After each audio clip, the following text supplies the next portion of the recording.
Bistado sa isang nirentahang resort sa Laguna, ang birthday party na tila ginawang handaan ang mga iligal na droga. Mahigit 30 ang nasakote, kabilang ang 3 dayuhang dati nang nahuli sa pagbebenta ng party drugs. Nakatutok si John Consulta. Exclusive!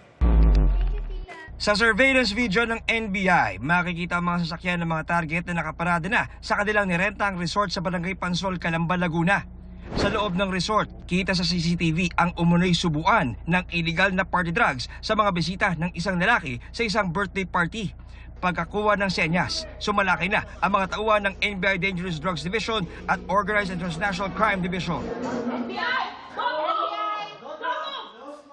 Inabutan sa sala ang droga sa ilalim ng mga upuan. Ganon din sa may swimming pool habang may lalagyan ng kush sa kanilang lamesa. Sa ikalawang palapag, tumambad sa otoridad ang 2 Yemeni national na dati nang nahuli ng NBI 3 taon na nakakaraan dahil sa pagbebenta ng party drugs sa mga bar sa Metro Manila. At dito naman sa kartong ito, mga kapuso, ito mayroon 2 nakadapa dito ngayon. Itong naka-plastic na yan, hinihinalang ecstasy. At dito naman sa kama, yun mga kapuso, yun. Yung naka-plastic ulit doon, ito ay hinihinalang kush.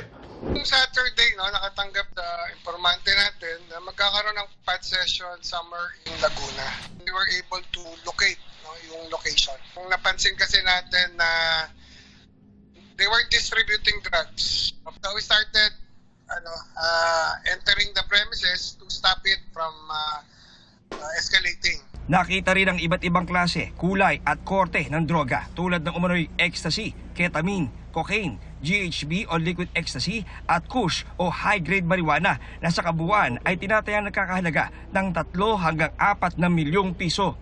Bukod dito, may nadiskubre din ang NBI na ginagawa ng grupo sa party bago ang raid. Itong grupo na to, they like experimenting or concocting new drugs. Nag-halo-halo nila yun.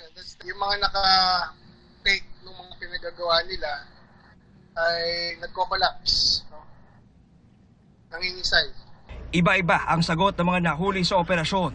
Pinili ko po yung lahat po yun dyan. Sa tutusin, hirap ako magkaroon ng kaibigan. Mas dumadami friends ko pag mga party. Wala pang bentahan po dito. Wala po. Sa kabuuan, 33 ang inaresto sa operasyon ng mga kabataan, 25 sa kanila ang nagpositibo sa drug test. Dinala na sa Calamba ang mga suspect para ma-inquest.